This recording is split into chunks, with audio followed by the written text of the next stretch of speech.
and develop and organize and manage a business venture in competitive global marketplaces, and which is constantly evolving. They are pioneers, innovators, leaders, and inventors. They are at the forefront of technological and social movements in their fields. They are extremely forward in their desire to push the envelope. But ladies and gentlemen, the one thing that they truly are is that they are dreamers and they are doers. Ladies and gentlemen, we are in the midst of these entrepreneurs. Please give them a huge round of applause. So over the whole year, over the whole academic year, Hind College organizes in India, Indonesia, Malaysia, East Africa, and Latin America, operating in association with governments, corporates, mentors, investors, and educational institutes. Its three initiatives are driving job creation through entrepreneurship. Bhagwani Foundation's National Entrepreneurship Network inspires, educates, and supports student entrepreneurs, startups, and SMEs for creating high-value jobs. NEN has also ventured into creating city-based entrepreneurial ecosystems consisting of mentors, investors, and incubators supporting startups and SMEs. Ladies and gentlemen, this event would not be possible without the support of many external associations for which we would like to thank. And I'd like for every one of these organizations, you guys give them a huge round of applause. Ladies and gentlemen, let me start. Let me start saying, yes. Please give a huge round of applause to Emote Ventures, our title sponsor, everybody. Catapult. ThinkRise in association with Barclays. Startup Wiz. Don't stop, it's going to keep coming. Yeah, everybody. IID, Indian Institute of Digital Education. Nature Trials and Resorts. And last but not least, once again, the Bhagwani Foundation. These are our sponsors, ladies and gentlemen. Please give them all a huge round of applause. So this is what is happening today. Along with the keynote speeches and sit-down chats, which we'll do in a second. At the same time, you're sitting here in this auditorium, 21 startups from across the country are duking it out in the building next door for the eSummit Startup Competition. In the group stages which are going on right now, startups pitch their business to a panel of 3 mentors and judges. The mentors shall offer their point of view and advice on the business, as well as judge the startup using certain criteria to decide who to present their business to the speakers and audience members in the auditorium. There shall be a 20 startup in front of a panel of mentors or judges. Of this, 7 minutes will be a presentation on the business, and the remaining time will be on a Q&A and the mentors giving their advice. Once selected in the finals, the startups their idea to a large audience with mentors, speakers and investors grading and judging the success of their business. 2 startups shall be decided by our panel as the winner. Ladies and gentlemen, our mentors for today's event, with immense core expertise across many fields, these industry experts at the Entrepreneurship Summit shall mentor and guide budding entrepreneurs on their journey to success. Respected mentors, we are glad to have you guys right here at the Hind College Entrepreneurship Summit, and I'm sure these entrepreneurs are waiting for your guidance. I would now like to call upon our respected principal, Dr. Ashok Vadia, and Dr. Rakhi Sharma, BMS coordinator, to hand over a token of appreciation to the mentors and judges at our startup competition. Can we have them on stage firstly? Yes, please give our principal and BMS coordinator a huge round of applause.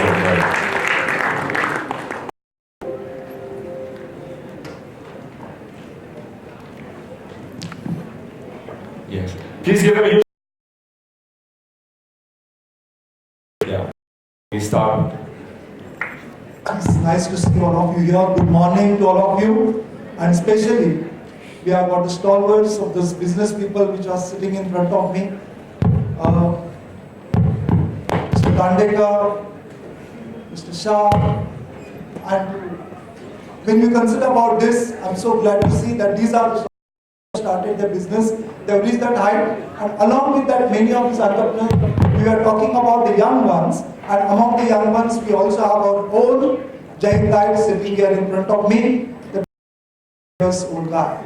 So if you look at it, Hind College, I'm so happy to talk about Hind College. It gives me the pleasure. I will not stop, but I know that you are waiting particularly for this particular summit. So I will just give a brief thing about Hind College for all of you. Please remember, this college started in just after the partition, with all the difficulties and all that. Our founder principal, T.M. Advani, he left Karachi with his colleagues and came over here.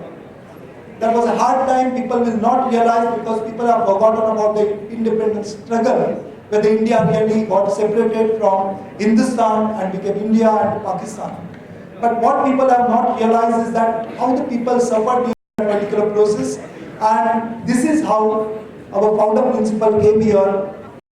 Against all odds, one has to understand that they started the college in 2 rooms in the Elphinstone College. Just 2 rooms. After that, they didn't have a land, so when they thought about starting, the science college had to take the bungalow. Gulshan bungalow is no more there. The industry is having that bar, film, udyog over there at the Pedder Road. And then, Hind College came boom. If you know, of course, some of you will definitely acknowledge it. Late Mr. Morarji Desai, who became the Prime Minister later on, was the Chief Minister of that time. It was so difficult to get the land in South Bombay from his land, and this land was acquired by our founder principal by requesting him, insisting on that, and finally convincing him that this is somewhere they want to start. And that is how this particular building. And who inaugurated this building in 1952? The person, none other than we respect on the 5th September, Dr. Radhakrishnan. So see, you can see the legacy. And today what it is, and people who are sitting here, please try to understand what it is like, say, on the here. I'm not talking about this. Sir, you are here, that is honor for us. But definitely honor for all my students and who are sitting here to be in this particular institute. This is the 1950 building. You can see that we have started another building over there, but this building still stands tall because all the sweat, all that particular soul is here. And I'm sure today our T.M. Advani, the principal, founder principal, must be proud watching us, blessing us for this particular summit, which is also the brainchild of Dr. Rakesh Sharma. Much time because when the principal gets the mic, doesn't want to give away. But I have to say this. So, all of you are sitting here, madam. We are really looking forward for your guidance now to take this forward. We have tried this. We have got entrepreneurs. Today you will find that I was just mentioning to someone that we have more than 100 entrepreneurs which are already studying in Hind College. And every time I say, all the judges who are here, who are sparing their valuable time, I am so thankful to you because I know that a lot of people had so many commitments and I got it changed again and again and requesting them and something like, we really appreciate your efforts that you want to give back to the society.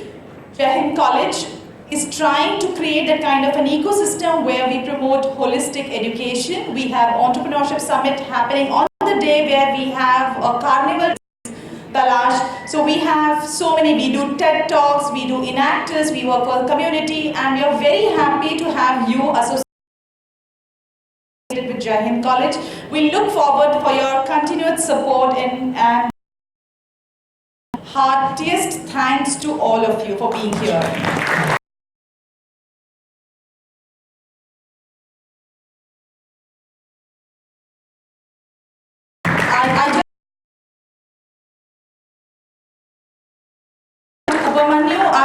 To be on stage.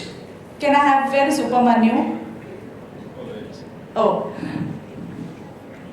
This is the boy. I'm sure all the judges must have got all emails from this boy. He is also an entrepreneur in the second year management studies of the program, which is finestuff.com, which is a gaming technology website. I must say his site has more traffic than Hind e-summit site. And the reason why I'm saying all this is we, being Arts, Science and Commerce College, do create entrepreneurs. We have people who are funding us. We have our entrepreneurs who refuse funding. We have people who refuse their placements and decide which company they want to work for. And it's all because of the support we are getting from all the people like you. Today we have got around 25 speakers, mentors, judges who are traveling, who are coming to Hind at different time. And we have people waiting till 7 o'clock because there's Mr. Mahesh Murthy is arriving at Hind that his flight is coming at 4:50 and he's reaching at 6 o'clock. So students said, no, we want to listen to him also. So they are waiting till 7 o'clock. In college, 7:30. That's the kind of passion Hind students have. And it is all because of our principal. That's the kind of value system he has inculcated. No, I mean, it's not, but I mean, obviously, I think all of you will agree it's leader who transforms the entire value system down the line. So, again, thank you to you. Upamanyu would just say something. So, as ma'am said, Hind College promotes entrepreneurship in many ways. But what really strikes me is that the Entrepreneurship Summit that we're organizing here is a first of its kind event. It's a very unique event because we've all heard of e-summits happening across the country before. But I think this is the first institution that tries to promote entrepreneurship in not just the fields of technology or engineering, but in all fields, arts, commerce, science. Anyone's interested who wants to be an entrepreneur has a platform to engage from this event onwards. So for that, I'd really like to thank everyone, my entire team, my parents especially for helping me out, and all the mentors and advisors that we've had today advising us for the e-summit. So I'd really like to thank all of you. Thank you so much. Please give them all a huge round of applause, everybody. All right. It's now time to hand over a token of appreciation to the mentors and judges at our startup competition. Ladies and gentlemen, first up, we have the founder and CEO of Green Soul. Green Soul is a social venture refurbishing discarded sports shoes to comfortable footwear and providing them to the neediest. He is also the director of Heritage Girls School and also a TEDx speaker. He is a graduate from Babson College, which is the top entrepreneurship college, and also a Hind College alumni who graduated in the year 2015. His key interests are entrepreneurship, athletics, photography, and writing. His first published book, Birds of Aravallis, was appreciated by Ratan Tata, Narayan Murthy, Anil Ambani, and many others. He has received many awards from across fields like EDII Ahmedabad, Sumitomo Corporation Scholarship, Hridaya National B-Plan Competition, Technology and Sustainable Development Award from IIT Bombay. He has also received an appreciation letter from the President Barack Obama for Green Soul. Ladies and gentlemen, please welcome on stage Mr. Shriyans Bhandari.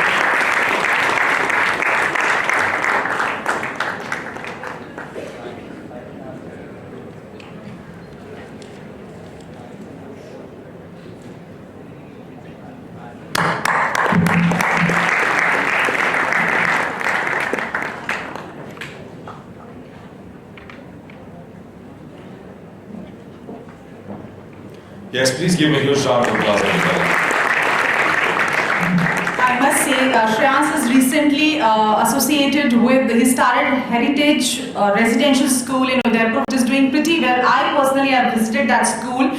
It's one of the best school I've seen. I'm sure in coming few years it will be one of the best school. in the country and obviously internationally too. All the best, Shreyans. Thank you for being our students. Thank you. Thank you so much.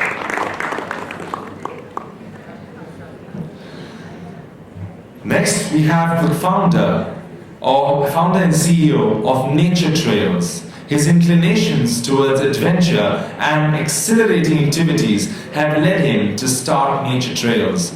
He graduated from Jamnalal Bajaj Institute of Management Studies. Nature Trails is fast expanding across many natural and beautiful destinations in India. With his experience in hospitality and business development, we are very, very excited to have him on board. Ladies and gentlemen, please, with a huge round of applause, welcome Mr. Chinmay Viveka.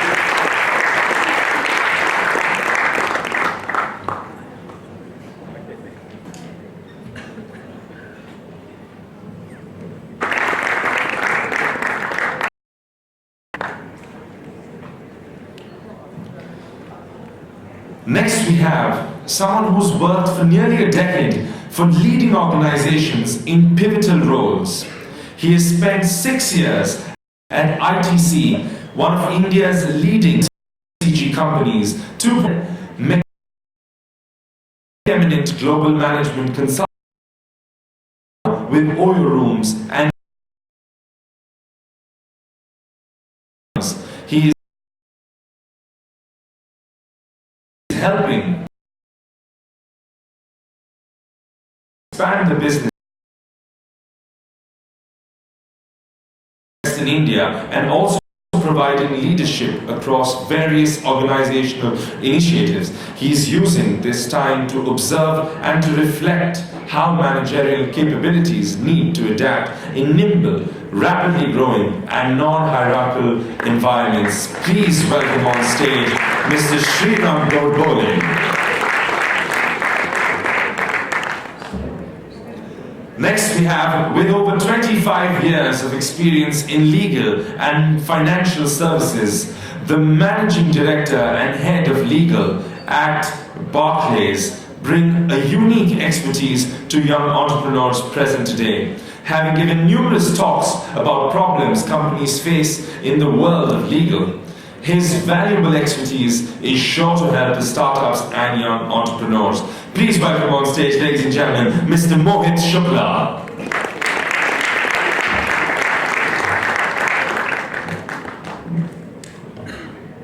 Yes, please keep the applause going, everybody. Come on, keep the applause going.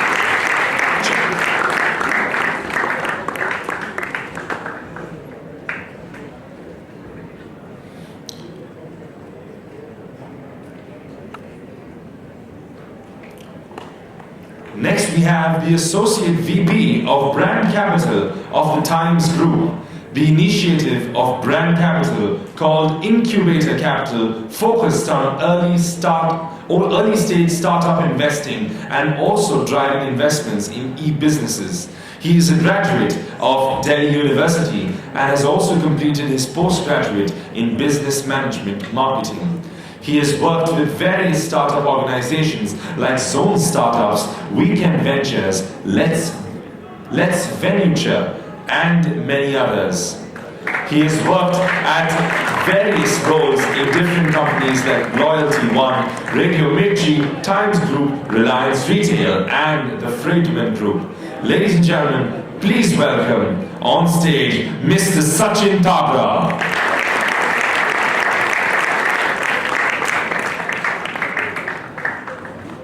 Next up, we have the CEO of Think as Consumer Consultancy, a one-off.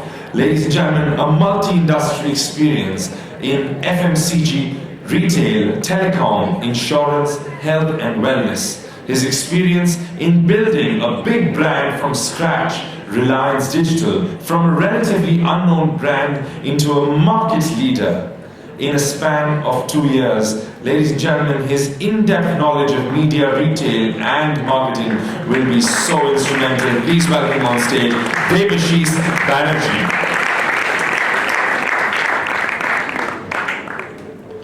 Next, we have the managing partner at MediHeal Facilitation Service LLP, a CEO with over 40 and and immense experience working with various industries like packaging, electronics, retail and wholesale. He's currently working in the healthcare sector.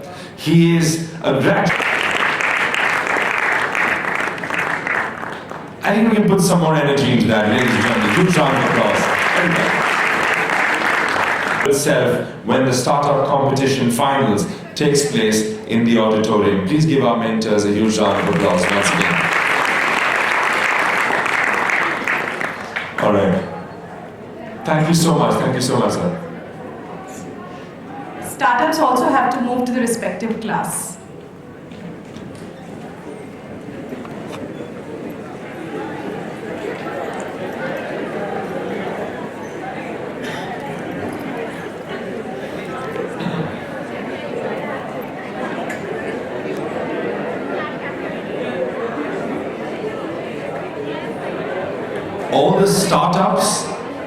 All the startups, one announcement, please move to class 4B. Please move to class 4B. And I request all the attendees to please be seated. Thank you.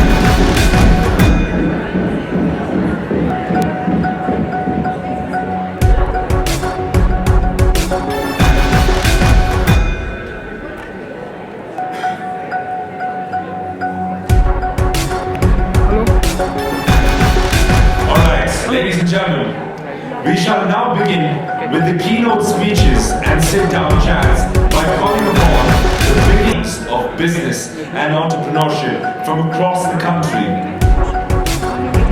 to share their experiences at the Hind College Entrepreneur. Each talk shall go on for 30 minutes and the speakers will be felicitated. Ladies and gentlemen, please give all our speakers also here a huge round of applause.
Ladies and gentlemen, our first keynote speaker this morning. Television and now digital for last 10 years.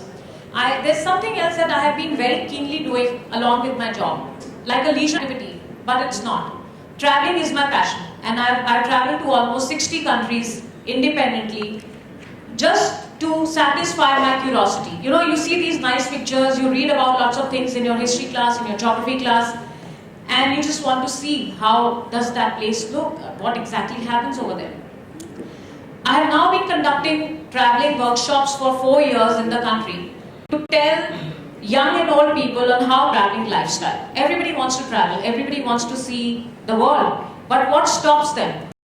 Lack of time, lack of money, they have a job, their boss doesn't allow, somebody else doesn't. A lot of people think that being an entrepreneur makes you your own boss. Your time, how you want a certain sort of activity and a certain sort of business to be done, right?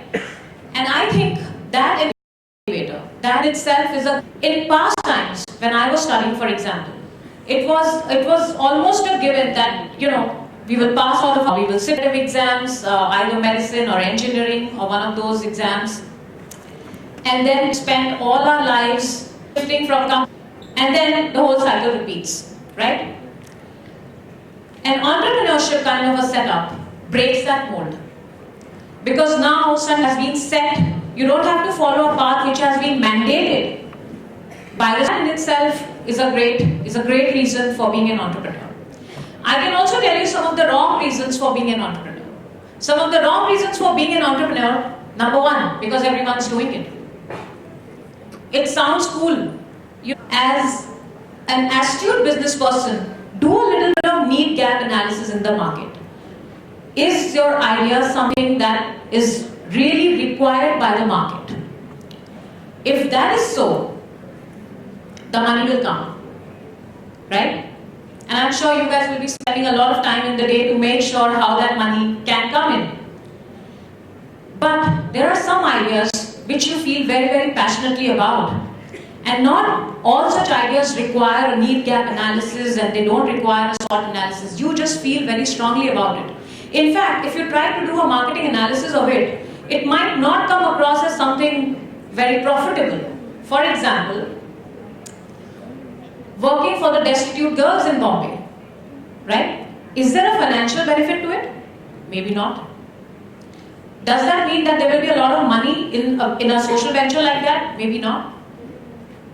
But that is still important. That is still something that needs to be done. And most importantly, it is what you feel passionate about.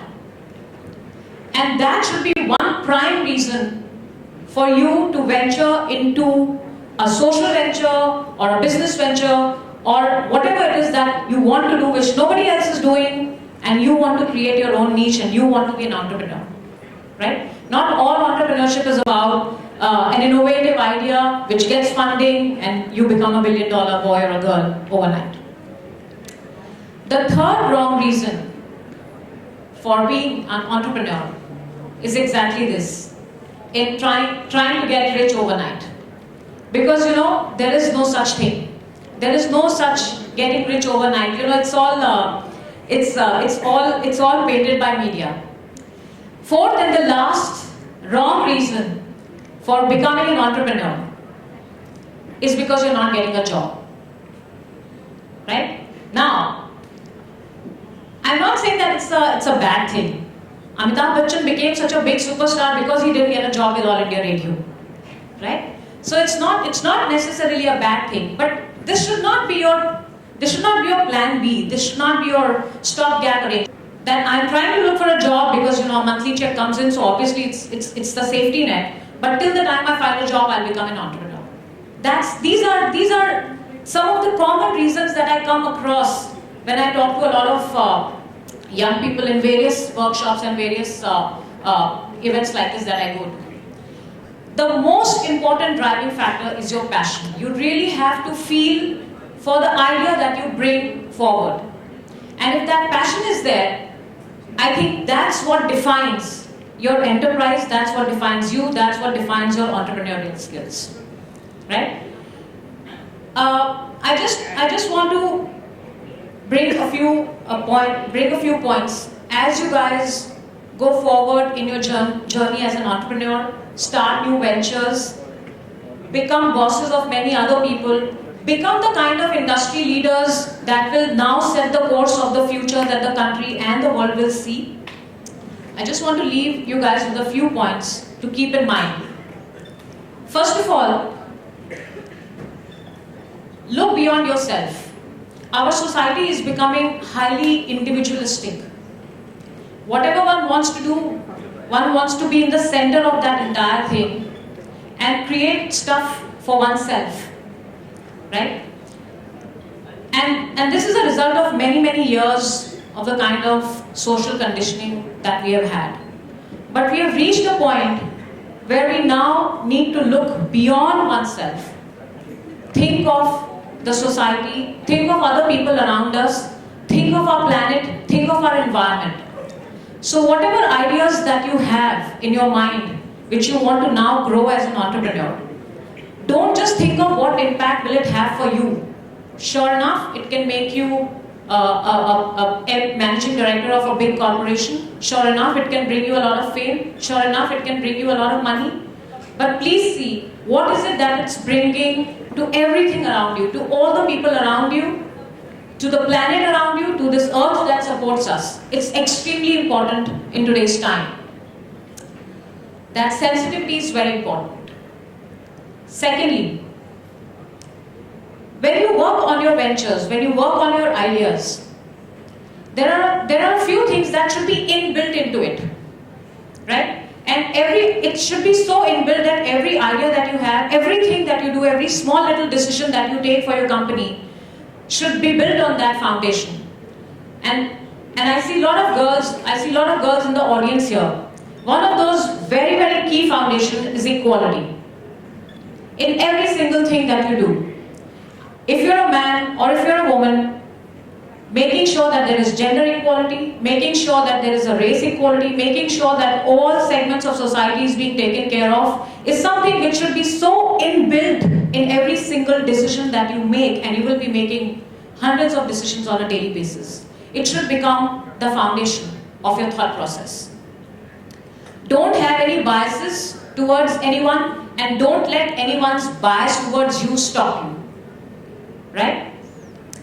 And again, it's a global economy now. So it's not just about gender, it's not just about race, it's not just about color, it's about nationalities. You know all the discussions that's been going through in the world today. Just break through of those shackles. Don't let any single human bias affect your decision making. The third thing after environment, after racism, is again, what is the real value that your enterprise is bringing to the society? There are lots of new budgeting methods, there are lots of new, and I'm sure you must be learning in your classes about triple bottom line and all the social impacts that your business is having. That's on the Excel sheet side, that's on the audit side, right? But even before all that, is it something which is a part of your thought process? What is the social impact that my business is creating? Or is it just simply a business for monetary gains? Right?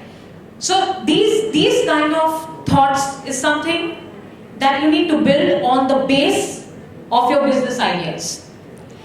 On this soil, let your business ideas flourish. On this soil, let this billion-dollar dreams take place. And then we will have something which is truly working in a way that brings prosperity to all of us, that brings, the greenbacks, not just money, but the real greenery to us and to the environment and to the planet. Thank you so much. Thank you so much. I request you to wait for a moment, and I request our principal to please come on stage to felicitate ma'am. Please give her a huge round of applause. Thank you so much. Thank you.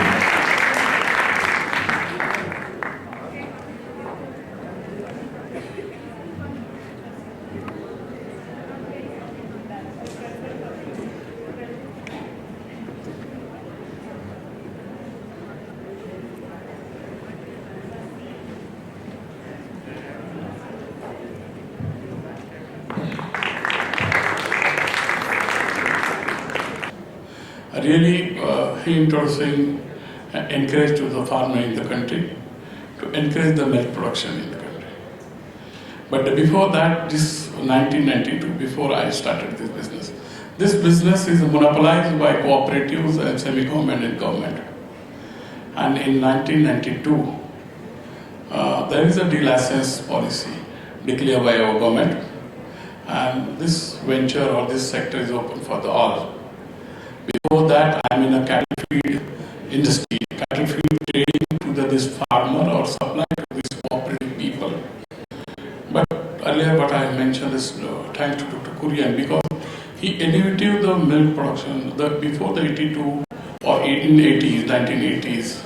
If you require the milk in like a Mumbai Metro or Delhi, you require any influence. You require, there is a milk available only now through the ration card only. Yeah, there is a milk deficiency in the urban area, and he increased the milk productivity. But farmers are taking such a nice opportunity to increase the milk production.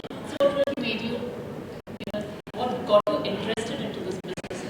Yeah, when I start this business, that time farmers are in a trouble because they are throwing the milk in the twice a week or thrice a week because they increase their milk production, but for cooperative and semi-government, they are not ready to cope up their own food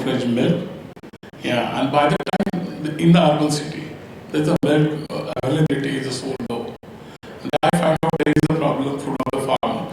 There is a problem for my own the cattle business. And I start with a very 20,000 litre with a day one with a Govardhan brand distribute into the Pune and Mumbai market with a liquid milk. From 92 to 97, I am selling this milk, only the fresh milk, liquid milk, just take it from the farmer, pasteurize it, homogenize it, and introduce it into this market. Farmers are so happy with our all services, with our business. We reach from 20,000 to from 92 to 97. Yeah. Then I really sell only liquid milk in this market. There is a saturation. And I convert it to the value-added product, convert it to the skim milk powder. From the 97 to 2004, we are the highest skim milk powder exporter from the country. Yeah. But didn't competing with behemoths like Amul and Nandini kind of, how did you do it? The farmers to kind of, kind of give that to you, and how do you manage it, because it was absolute monopoly there. So how difficult was the journey? Did you kind of ever failures, and if yes, how did you kind of what did you do at that point of time, and how did you come out of it? Because they are safe with the money comes from the cooperatives or from the government organization. But when I started, I built a business. I encouraged them to open the bank accounts and veterinary services. Their family need is initially they need the selling by invitation. Yeah, America is selling by invitation. This country is how changing. This type of the brand when I created, this is really proud for me and proud for the country. In fact, this model, this farm to home model, is being replicated by a lot of entrepreneurs. I see a lot of entrepreneurs coming into this segment, a lot of new age entrepreneurs coming into this segment. So what really, one needs to keep in mind, to make it a successful model, because it is not an easy model. Typically, the milk business is like it's an aggregation model. You aggregate from farmers, but this is like a farm, and from one farm you directly deliver the milk to homes of people. So, what kind of challenges that come in, and how what really is the risk to kind of crack that model, and is that really a scalable model? Yeah, it's just a scalable model. Still, India or its dairy industry, just 20% is organized sector.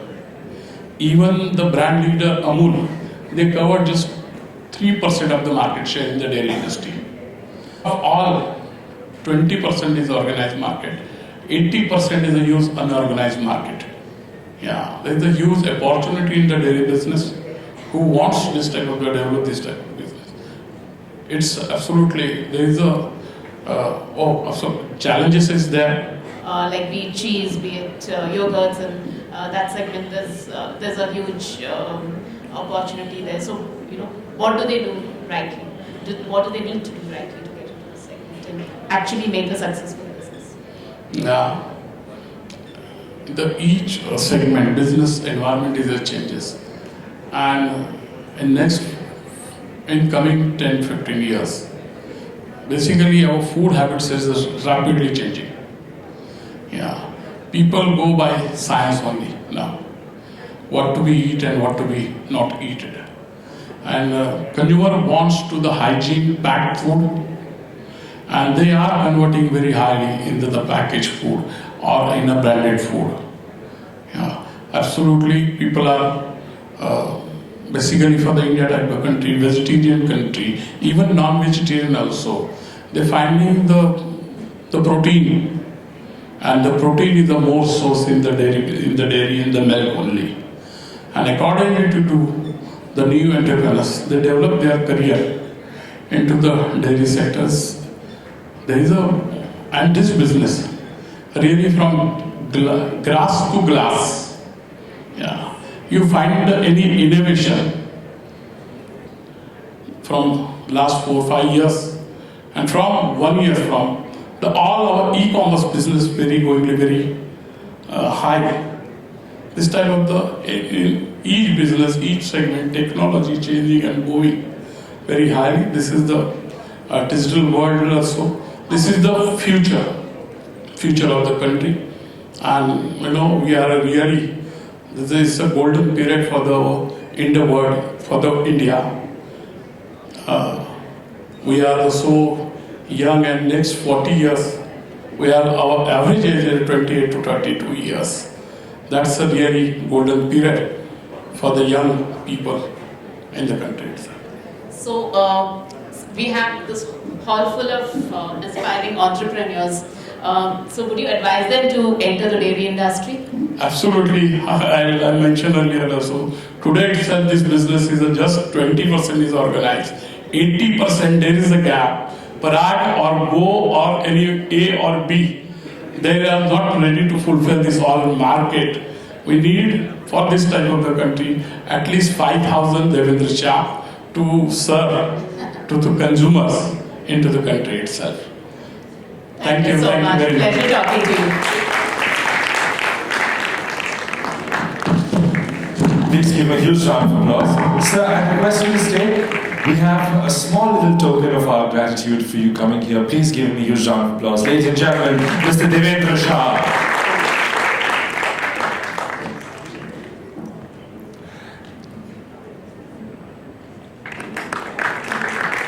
Like, he so sweetly said he wants more rivals to come on board.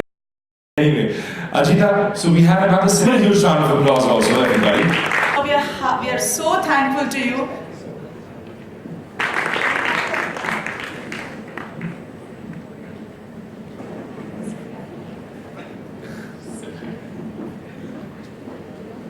So he used to give the product on credit.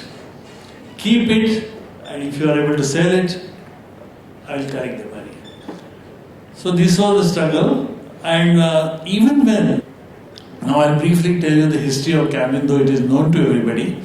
1931 was the period when my father started.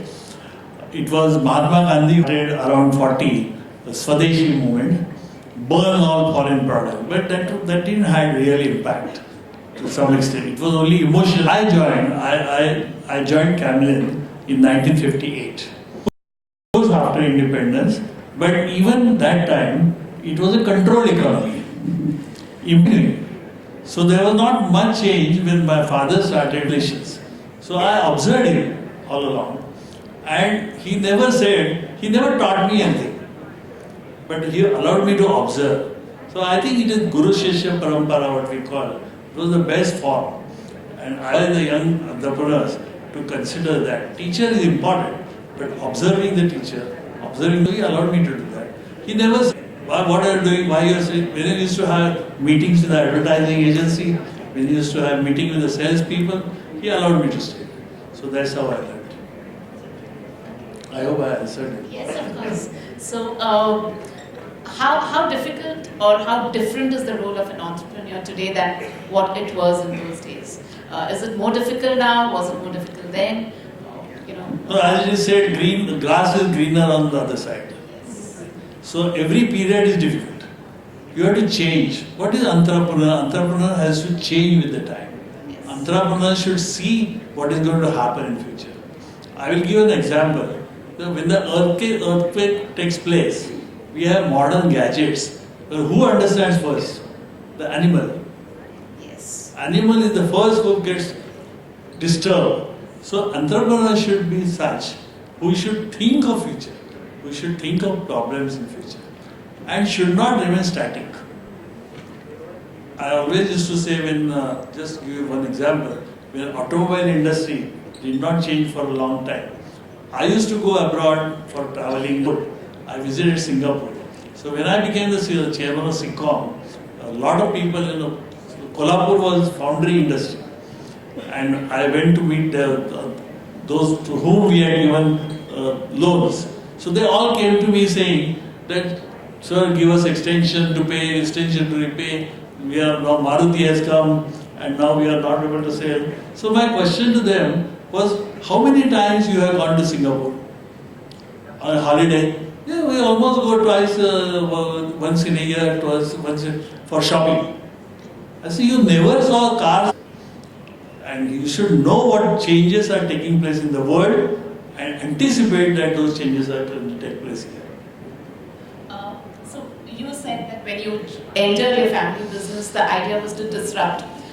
So what was the first disruption that you created? What was the first out-of-the-box product that you came up with? And if you can talk to us a little more as to over the years how you have disrupted.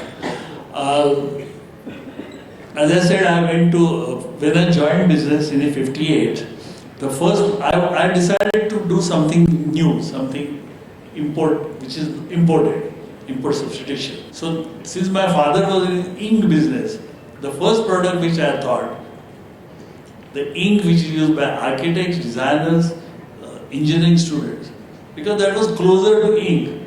So I started making, and I developed drawing ink, which was a very tough job, because even making it was, all the products which I researched them, I did a lot of hard work, and with the help of all Indian scientists I did. So my first product was camel drawing ink. And when I made camel drawing ink before England, this is an allied product. Then wax crayons, watercolors, poster colors, acrylic colors, markers, brushes, canvases, painting paper. So that's how the range developed. And by 1964, I came back in '61 from England and started extensively the research on these products. But even when I was in England for 1.5 years, what I would like to tell the young entrepreneurs, that you have to be a keen observer. I'm digressing somewhat, but it is related. See, all the inventions which are by Japanese, there are books written there, they were born out of their keen observation. Most of them, Japanese used to travel to America, because America was a craze. So they used to, and two inventions I will only mention. One was a small radio, then transistor came out, but first was the small radio. And the plastic jewelry. I'm just giving you two examples, there are so many examples. They happened because the inventor of both these different inventors visited America with their family, wife. And America is a large country like in India with different climates.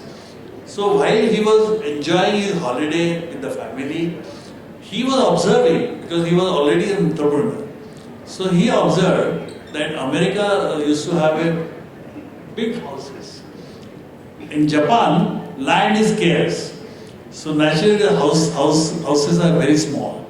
Number of rooms are also less, even today. When he went to America, he saw big houses, big bungalows, each house having 10 rooms, 11 rooms, 8 rooms. So suddenly the thought came to his mind that if I make today I am selling one big radio to America. If I make a small radio, instead of one, I will sell in per house 8, 10, 12. So that's how he developed it. Again, this is out of the keen observation, intense observation. Second invention about the plastic jewelry, also similar. He and his wife, they were traveling, and there are different climates, hot climate, cold climate, ice, snow. So then in those days, metal jewelry was used. Not only gold, all types of metal. So he suddenly started thinking, and he was making some metal jewelry in Japan. So he said, if I make now they must be finding it very, heat is creating problem. So if I make a non-conductive jewelry out of non-conductive material, and that's how the plastic jewelry was invested. Then of course the plating was done, everything was done. So this is what one should be observing. See, generally Indians earlier, when we are talking to businessmen, we only talk business. When we are going to a drama, we are engaged in drama. It's a good thing, cultural activity. But people around us, we are not watching from the point of view of how they are, what they are doing, what is their lifestyle. And if you have to be an entrepreneur, you have to think. Whether you go into business or not, that is different. But you have to be time thinking what can be done. Is there any recent disruption that you think has been particularly good and has met with all the parameters that you just talked about? I'll tell you about first we started making wax crayons, then oil paste, different mediums. Then oil color for artists and students was in use for last 100 years. Winsor Newton is the company, English company, which is today more than 100 years old, or a French company. So these oil painting, oil color, oil medium colors were made when people had a lot of time. Artists had a lot of time, and they had large spaces, because it takes 7 to 10 days for the painting to dry completely. Now then, I started thinking that with the changing time and speedy life, how is it possible? And then this also happened because I used to personally visit the studios of artists all over India, interact with the consumer reaction, consumer contact is very important, knowing the consumer, getting the feel of their problem. So when I thought that they are not able to, they have to store, if they want to have a one group show or one man show, then they have to have 50 paintings, and it's difficult for them to store. Then I had already, because I was a chemistry graduate and I had known that there are acrylics that come, acrylic emulsions that come. So I made an application of the knowledge. See, many times you don't have to be original, but have thought of applying what you see in the commercial paint or acrylic colors, which are very fast. And now today, out of 100 say, if 100 was oil color, now 80% is acrylic color, 20% is. Secondly, we were making, we are in pencils. Pencils are traditionally made with wood. Wood is cut, processed, seasoned. Now when I went to Japan, I found that mechanical pencils are very much popular. And many of you must say 0.5 millimeter, 0.7 millimeter. So that was around 19. So I had a chance to have a technical collaboration with a Japanese company. It was a technical collaboration. Brand, once I decided, as far as possible, brand I will not change. And now today we are the leaders, brand leaders, with Camlin mechanical pencils. The advantage is that wooden pencil, because of the wood being natural, it has knots and so many things. So consumer used to waste. Now here there is no wastage and there is benefit to the user. I would now like to know, since you've always been in your family-run business, it would be interesting to know, how difficult or easy is it to work in a family-run business? Does it give you the flexibility that you would want to? You would desire to have? Have you ever thought of kind of being better off had you been, on your own, running your own business on your own? And I'm sure in this room there will be many who would be aspiring to, join their family-run businesses. I think given the opportunity, if you are on your own, is nothing like it. There are advantages and disadvantages. In a family business, you get initial cushioning. You get a safety net when you join. If you are independent, you may not get that. But there are disadvantages that you have to be all the time convincing your family members. Whenever you are taking a decision, and if it is a economic decision, if it is a difficult. I'll tell you my example. When I decided to diversify in '83 as a division of Camlin, we went into food antioxidants, preservatives, and pharmaceutical chemicals and pharmaceuticals. Now I met with a lot of resistance, not because they were against, but they were afraid.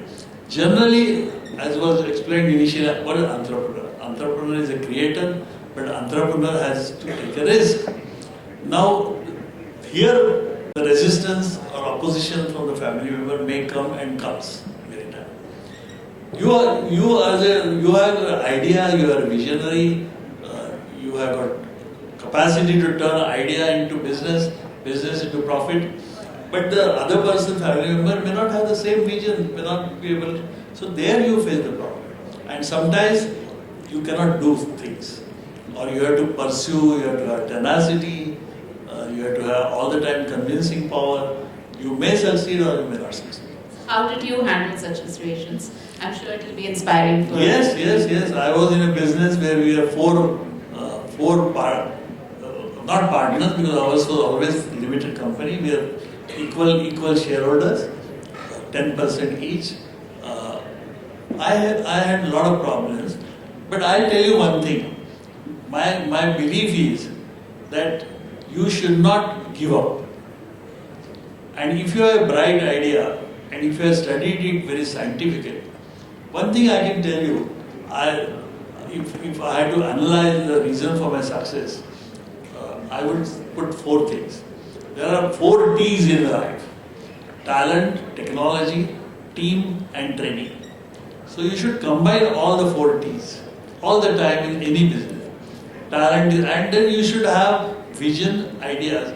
But ideas can come. There are thousands of ideas may flow.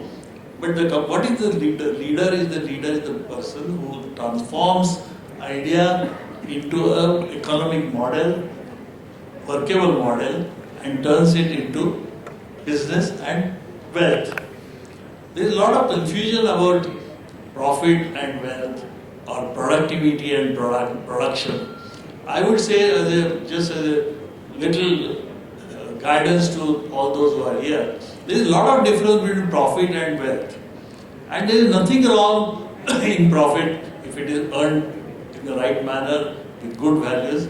But profit is very important for business. In initial stages in your startup business, you should plan. See, planning is very important. Planning doesn't require having any consultant to come and do the planning. Planning is your mindset, and you should be ready to accept. And once you make a plan, you should have a discipline to follow. And deviation between the budget and what you perform should not be too much, otherwise you will land the problem. So, coming to your point, I believe in building the blocks. So I said, okay, chance, give me 1 crore rupees to borrow, 2 crore rupees to borrow. New products, innovative products help me increase the range, faster range. Camlin always had a FMCG model. Right from 1931, we always believed in going directly, not either directly to the consumer, but being in touch with the consumer. That's the reason why, if you go step by step, you have to win your partner, you have to win your shareholder. So that I was able to do because of quality, perseverance, efforts, and support with the management systems and financial discipline. I was able to do. You just touched upon the concepts of investing to grow and profit managing, balancing the two. And is that a mistake that you see most of the new age entrepreneurs making? Are they focusing a little too much on growth and profitability is somewhere getting out of the... Yeah, so some I think you should be true to yourself. If you want to grow, you should not try to hide anything as far as finance. With your banker or with your on paper, there are guidance given by CAs and accountants. They will say your breakup is so much. So what one they tend to do, they first decide the expenses. They don't calculate the raw inputs properly, and therefore they go wrong. And I see as a chairman of SICOM or even in part of my activities, loss. But you must remain within the budget. When you when you go over the budget, or when you budget with a higher top line, so everything is summed up in this. So please remember, always find out. Even Shah also mentioned about that, and that's also his success is also because he took care of the farmers' social needs also, economic needs also. So even whether you have 5 people or 10 people or 20 people, my father in 1940, when there was no provident fund, he gave provident fund. When there was no maternity leave, he gave maternity leave. When there was no bonus, he made an agreement that piece of paper is still with me. 20% of the profit. I asked my father, how you thought of 20%? Now the government of India also has made 20% bonus. He said, no, I think he made 25%. So I said, he said 1/4 should go to them. So therefore, you meet any employee of Camlin anywhere or a supplier or a dealer they will, I'm quite sure, I'm confident they'll talk good of. And values is very good. You have good values. If you have good values, with 2,000 crore turnover we have the group, you will not find, nothing is by cash. Whether purchase, sale, nothing is by cash. So values are very important. Relationship with your employees is important. Welfare of your employees. And of course, you should have your own ability. That is different. But this is... So I'm sure you would have got a bag full of insights, Mr. Dandekar. Thank you so much, sir. It was very good. One word, if you want to survive, grow whatever service product you do, make sure that it is sent abroad, either through you or through the channels which are in touch with the foreign company. You will. The reason is, we were in Malaysia, Camel went to Malaysia in 1971. We had a full-fledged factory and we were marketing the products in Indonesia, Malaysia, Singapore, and for 12 years we were there, and therefore we learned what is competition. And when the 1991 was the period when liberalization took place, we did not face any problem. Even the imports of China came, we did not, and all our employees, moral courage and ability and experience to face it. So always remember, you should think of how your product will face. And last word, if your quality of the product or service is equal to the best in the world, try to match it equal to the best in the world. And if the service also is equal to the best product in the world, you will never fail. Thank you so much. I request Ms. Meera Sanyal to please come to felicitate Subhash. Sir, thank you so much, sir, for that. Thank you so much. Please give a huge round of applause. Please give Ajita a huge round of applause. Thank you, ma'am. Thank you so much.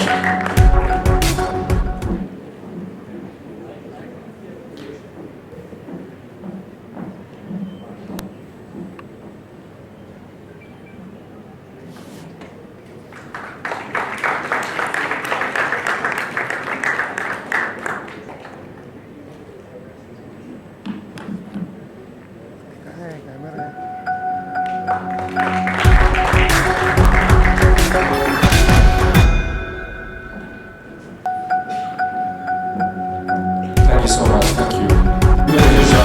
Once again. Our next speaker, ladies and gentlemen, is one of India's most highly respected bankers who stepped down from her role as CEO and chairperson in 2013 to enter the public service. She joined the Aam Aadmi Party and is a member of the National Committee on Economic Policy. Chairs the Urban Development Committee of Indian Merchants Chamber and is leading a citizens movement for regeneration of Mumbai's portlands. Ladies and gentlemen, please welcome Meera Sanyal.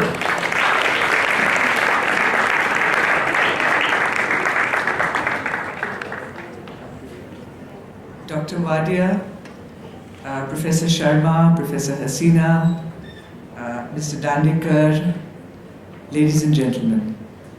It's really a great privilege to be here today, not so closely associated with this wonderful college. It's been a great privilege to learn from the students, and particularly from those of our students who are engaged on this entrepreneurial journey. India really needs entrepreneurs. This is a very, very important time in the history of our country. You've heard from two very inspiring entrepreneurs their stories. But what I want to say to each of you who is sitting here and those who are in the classrooms and listening, your generation faces a very, very big challenge. As Mr. Dandekar pointed out, the new way of manufacturing is very automated or semi-automated. And yet, there are 33,000 young Indians entering the workforce every single day. That is about 10 lakh Indians every month, over 1 crore every year. Place this in context. India has only 1 1.25 crore taxpayers. So every year, young people like you, in the same number as our entire tax-paying base, are entering the workforce. And as Mr. Dandekar pointed out, those jobs are no longer available in manufacturing. So India finds itself at a cusp, at a time when we need to be breaking out, when we need to be moving our country into prosperity.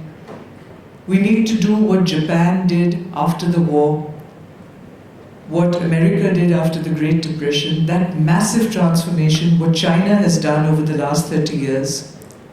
Each of these countries did that on the back of manufacturing, on the back of building an industrial base, on the back of exports. That option is really not available to India today. Manufacturing industry has moved beyond manual assembly. You can no longer employ millions of people in factories, as Japan did, as America did, as China has done, as Southeast Asia has done. And so the question is, what are we going to do? And I think this is the reason why entrepreneurship is so important. Because what you want is gainful work. Isn't that so? As young people, you want to be gainfully engaged in something. But I think the language has moved from finding a job, from working for someone else, to working for yourself, to being a young entrepreneur. And in that, India offers a world of opportunities. We have the second largest population in the world, soon to be the largest, of young people, of bright people, of energetic, innovative young people. Each of them can be an entrepreneur. You know, ideas are cheap, implementation is hard. Now, as a student in a college, is the best time and place for you to start.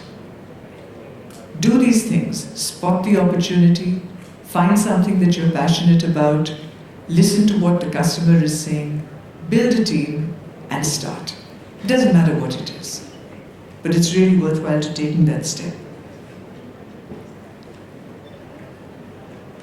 The fifth thing, I think that was the fifth. The sixth is, don't be afraid of failure.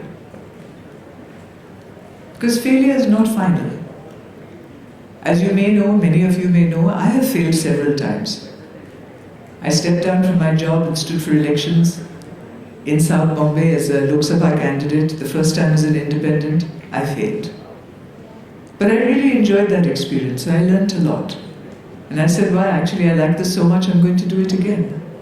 The second I stepped down from my job, I left my job, I joined the Aam Aadmi Party, and I stood again from the same constituency. I lost again, but once again I found that I had really learnt a great deal, I had a great team of people, and I found I could make a difference. I will do it again, in fact I will stand till I die. I don't know whether I will succeed, but I have enjoyed every minute of it. And as Mr. Shah said, sometimes from your greatest failures can come your greatest successes. So don't be afraid of failing, because failure is not final. The next is do your understand how the small details make a difference. So all of you who are sitting here, how many of you are BMS students or accountancy students? Please raise your hands. Excellent. I really advise you to pay attention to your accountancy classes. Learn how to do your books of accounts. Learn how to write up a trial balance. All of you are over 18. How many of you have filed? Plan properly. Mr. Dandekar has mentioned that, Mr. Shah has mentioned that. I cannot overemphasize the importance of planning. Not only planning, but planning for failure. One of the very, very good steps you can take, and something which I learned served me well.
of Catapult Changemakers Challenge in association with the Economic Times, and this is amongst the most revered.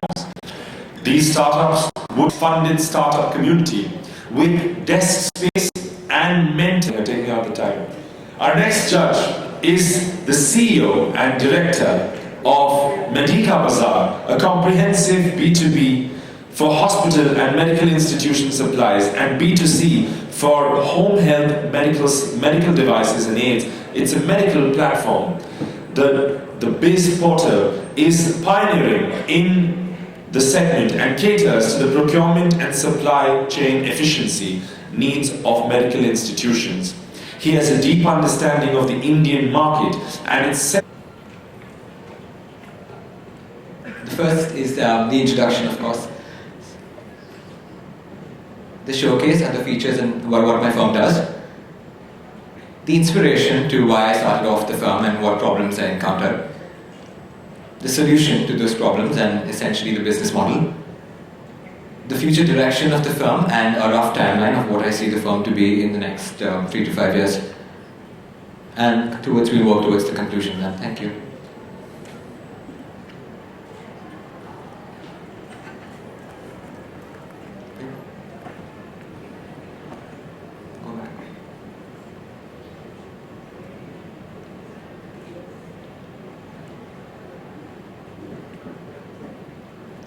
So, since we're encountering a small technical error, on the top of the slide is a Bollywood dialogue, and that is going to feature on virtually every slide a different dialogue which I think defines the content of the slide. I'm a digital media firm, we're very young, and I think I have the liberty to A, make mistakes, and B, very edgy and very fresh with my design. I live in Bombay, and Bollywood has a huge influence on me and the design that we do for clients, and this is why I think we stand out, and primarily why people come to us and say that give us a fresh look, we're bored with corporate. So you will notice a dialogue on every screen and before every slide. So have a look. The first one speaks about why the firm is called Pushpatara, the name, and that is why the dialogue is Tumhara naam kya hai Basanti from Sholay. Pushpatara is made up of 2 words, Pushpa and Tara Chand, named after my grandparents. So that is why you have. Yes, that is the logo and the name of the firm. It's like 2 sides of the brain. So Tara Chand, my grandfather, was the first mainframe engineer at BEST, and he invented the algorithm for the first ever electronic computerized electricity bill. So the bill that you receive at home today, my grandfather wrote the first algorithm on a mainframe computer. So that's the computers as big as rooms and not the ones as small that controlling the presentation. Pushpa, my grandmother, she was a very creative person. She was into designing, and she was a very intelligent woman because she managed the household on a shoestring budget. So I think her sense of design and her management with money has percolated down to me, and that is why I think it fits to put the name as a tribute to both my grandparents. Go ahead, please.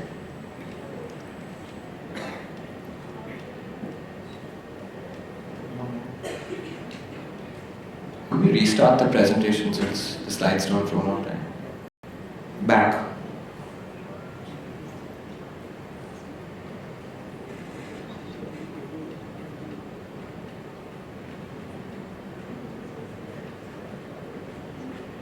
This dialogue from Once Upon a Time in Mumbai clearly fits. My firm is a 2 vertical firm. It has 2 distinct verticals, with digital innovations being my core focus, and the financial advisory was the first one that I started back in July 2015. The digital business in January 2016 this year. So when I started off, it was basically a very simple dream. I want to study there, but my only condition was that if I do ever end up at Harvard, I will not take money from my father, and I want to fund my own education. I estimated, using a variety of tools, that I would need about 250, and that is precisely why I took Pushpatara. I started advisory in July 2015, sorry, and the first product I started with was insurance. I googled up and they said that insurance is probably the only eligible or no investment. So that is the first one I took up, and I gave the exam, the IRD exam, transacted, drafted, and I began transacting insurance through a network that I took from my father. So I used my father through those contacts to build the insurance business. However, digital was always my passion, always my strength. I worked and interned at businesses that worked in this space. And hence, in January 2016, I started my own firm, and I completely focus towards that now. So those are my two businesses. Go ahead. Right. So that dialogue, 100% total dedication to one client, start to finish, no compromise, mother promise. That's always been at the root of the firm. When we are servicing a client, I think quality is the most important, especially with digital. With firms coming up every day, you have to be different, and you have to be somebody who firms can be trusting their stuff with. So, next. Okay, so these are the two verticals that I work with: small and medium-sized firms and professionals. These are the only two verticals I'm concentrating on. Small and medium-sized firms are the firms that essentially have very little budget and are very skimpy on time, and they require the stuff to be delivered quickly. That is why I like to work with them, and speed is my USP. I also work with professionals because these are the people who have the money but not the time to manage their financial products, which is insurance and mutual funds, etc. So these are the two demographics I work with. I do not work with large enterprises as of now because I think it requires an elevated skill level, an elevated infrastructure setup, and there's already a lot of competition with the large firms working towards the large clients or the large accounts. There are three resource areas that I use or require costs at my firm. The first one being licenses. These are both applicable for the digital and the financial advisory business because you need licenses to transact insurance and mutual funds, as well as you need them to use digital assets such as an image or an audio or a video, and I will have to purchase them on behalf of my client and use them. The second is hardware. We use very professional hardware that is needed to create high quality digital content, whether it be web, social media or anything else.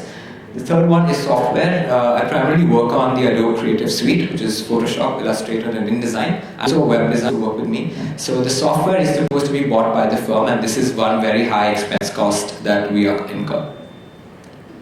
So the problem that I have with the problem that I wish to address with my startup is that there are 51 million SMEs in India, and only 10 million of them are technology ready.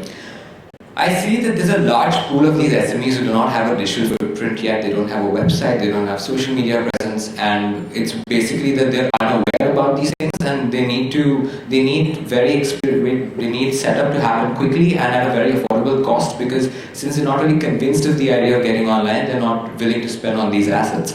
Hence, that is the digital innovations idea that I'd like to address with my startup. The second one is with the financial advisory, where I noticed with these two businesses which have just recently come up, one is CoverFox, one is PolicyBazaar.com. What I notice is that these businesses, however, they're very low touch. So that I see that it's very easy to buy insurance products from these websites. It takes only about 3 minutes to transact your insurance. However, what's the problem? This is what my is that servicing claims becomes an issue because there's no personal connect with the company that eventually, insured the person in the first place. And they say that it's really difficult for us to we need personal advice when it's needed. So that is why insurance is this is the problem I want to address.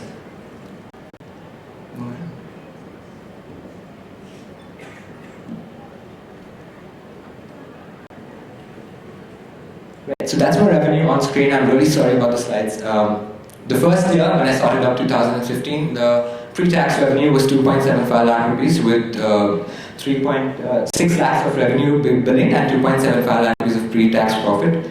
The second year, which is 2016, which is currently on the financial year, I project a revenue of 14 lakh rupees with a net profit of 10 lakhs more. This year I wish to file my tax returns in the highest tax bracket possible. The reason I see 14 lakhs is because my expenses haven't really shot up in proportion to the income that I have created. Because with the financial advisory, there's a lot of repeat business that happens, and I haven't had to spend too much to acquire this business. The USP to why clients use services of my firm are in really quickly. My firm can design and develop a website in 120 minutes flat. From 0 to 120, and if we can't meet that promise, then there's no charge. The second is milestone-based payments. We allow our clients to pay us once they've hit a particular milestone, and not before that. So they're very comfortable with that option, and so are we. Third is a 1:1 ratio. Pushpatara undertakes, believes in giving back to society. For every one commercial project that we undertake, we do one free project. So currently we're associated with a number of NGOs who we do free work for in whatever capacity we can. Right, please. So that is the outreach design. The slide will come up shortly. So these are the 4 ways I have acquired my clients. One is preferably by word of mouth. In the digital space, I strongly believe work begets work, and when the more people that they see your work, that is how they come to you. So that's number 1. Second is online conversions. Since I said that I've used my dad's network of individuals, I send them an email. So to acquire that business, whether it be for the financial or the digital spaces. The third one is affiliates. I've already completed 2 years of work experience. I started working at the age of 16, and people I've worked with before have helped me get business in the future, business now, and it will get me in the future. So that's the affiliate model. And the fourth one is strategic friendships. I think that's pretty self-explanatory. You have a lot of friends, and hence these friends refer you to people who get you business. Go ahead.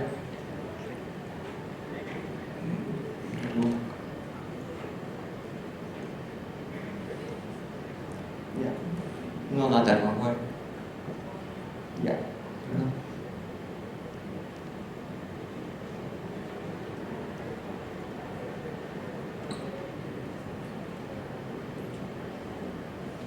No worries. So this is basically the last slide, the timeline that I see. Where do I see my firm going in the next 3 to 5 years? I think in the long term, I want to have 5 businesses that run like this. There are 2 verticals I have right now. I'm working on the third one. It's currently under wraps.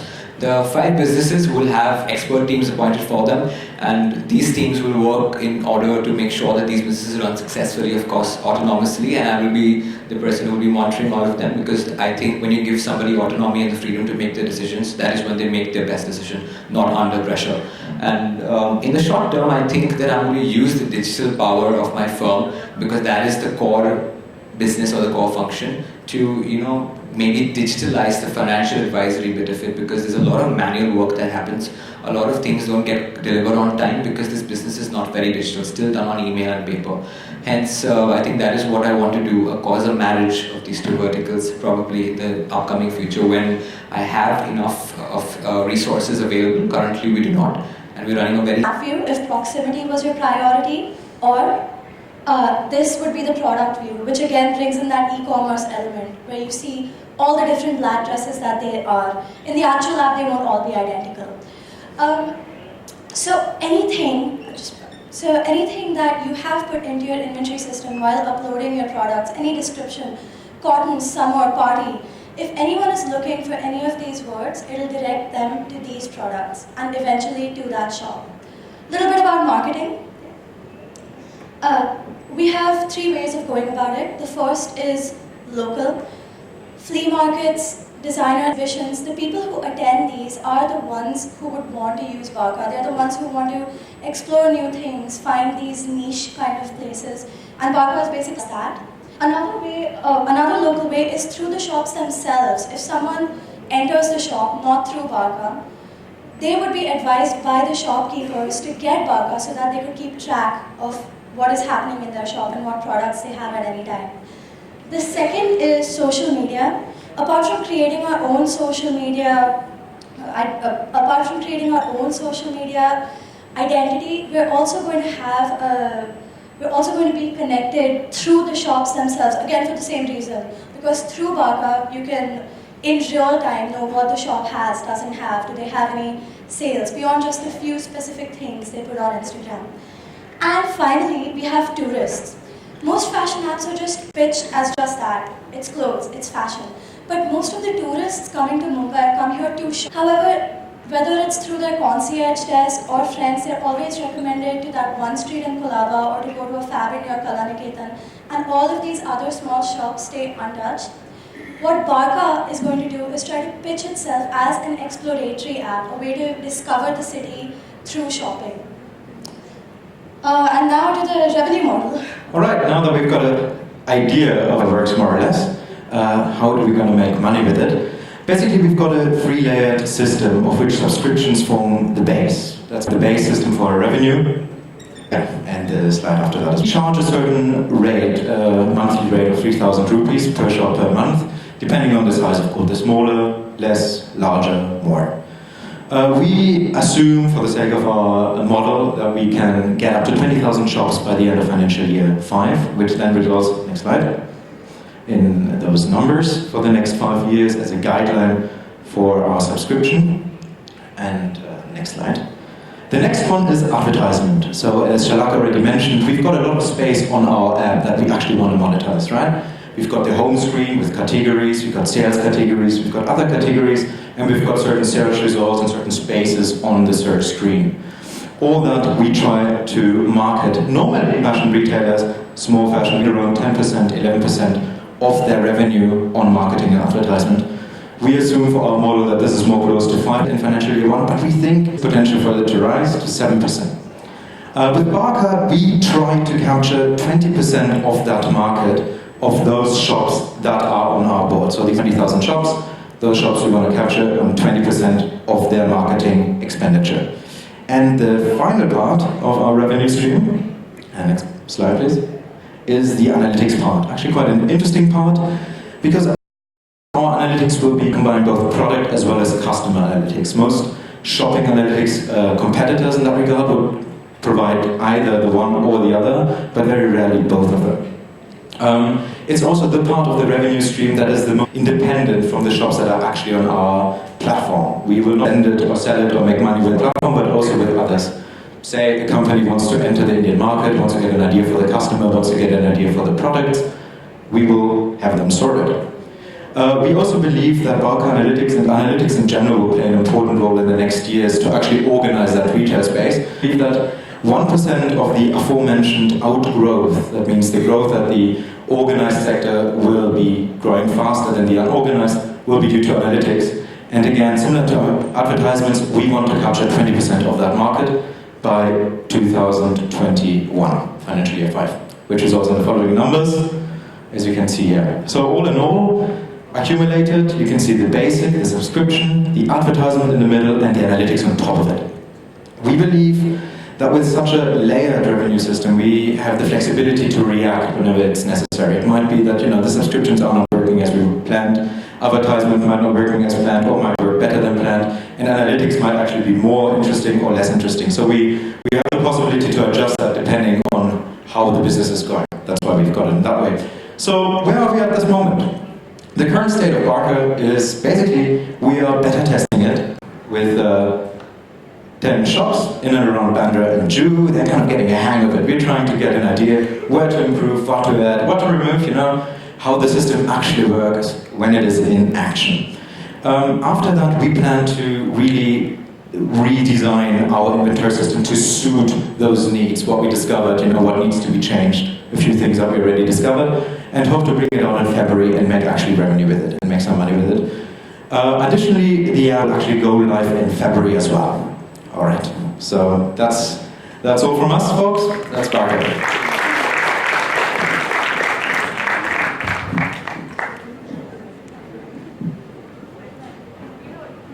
What does Barker mean? Yeah, Barker, actually 2,000, 2,500, but on the bright side of things, they do get an inventory system with it as well. My point is they made SKU free as well, initially. Yeah, right now we're giving it out for free.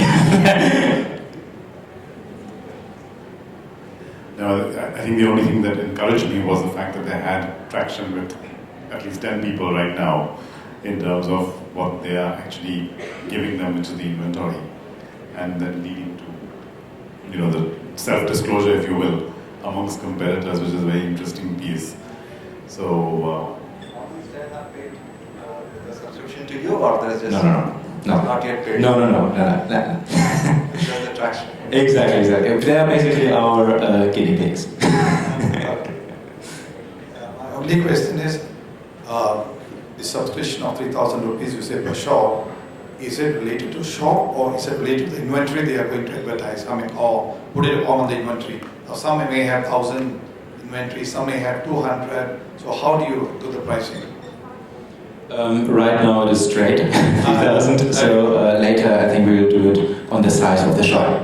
Like on the square feet. Size or the inventory, what they win? Size, square feet. Well, inventory, you can have 1,000 products, but that doesn't really mean you have a lot of revenue, right? In like many cases, like we've got shops that have just 60 products on display, but they have so much more turnover than a shop that just has like thousands of stuff in there. So it makes, I think for us more, and yeah, the distinctive feature there is always the square feet rather than the amount of products. Yeah. And for the 10 shops, what you're doing now, yeah. How many people have bought like this so far since started using the app? It's 10 shops you are dealing with now, yeah? They put up their products on your app? Yeah, they're in the So, process of doing it. oh, it's not done yet, is it? I think education should be to make person eligible for life, not just to feed up, just to give him job. That's why it is a life education. What we are providing. Next slide, please take it back.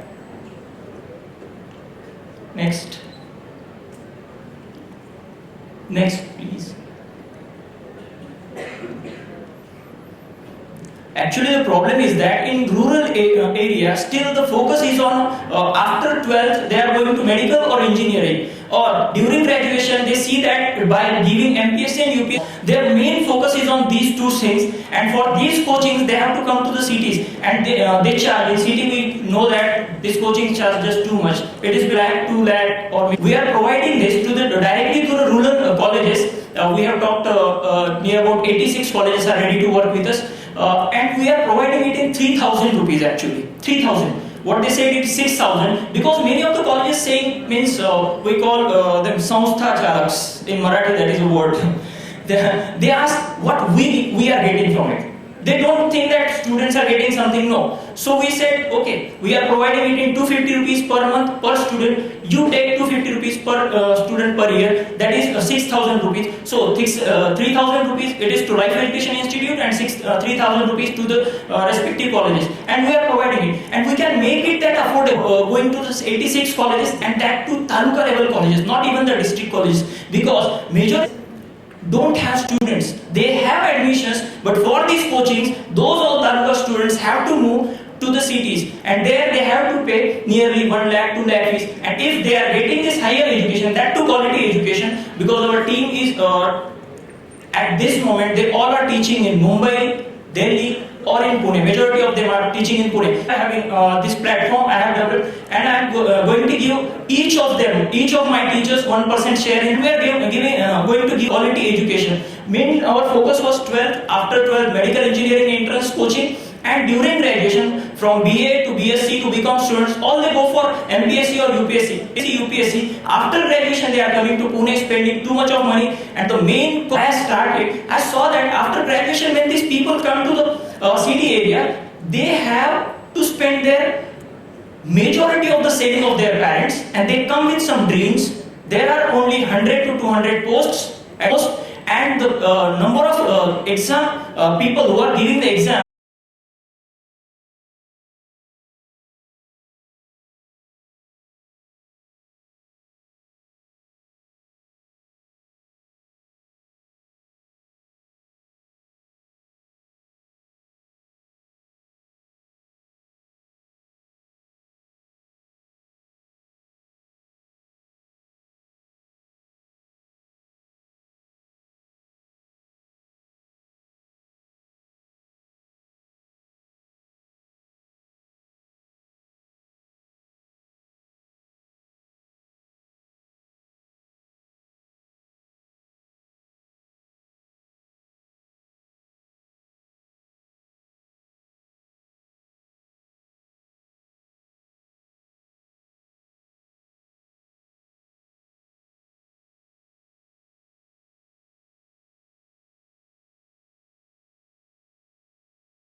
Talking to me right now is to being an inventor of Ferrari, and you are also telling me that you want to run it. So if you want to run it, you want to run it like Michael Schumacher.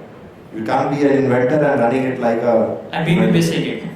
So what I'm trying to tell you is obviously the fact that you need to build up your business with certain proprietary base, with certain barriers, so that you cannot be copied. Or if you are copied, the entry barriers need to be there. Okay. Right? Thank you. Thank you.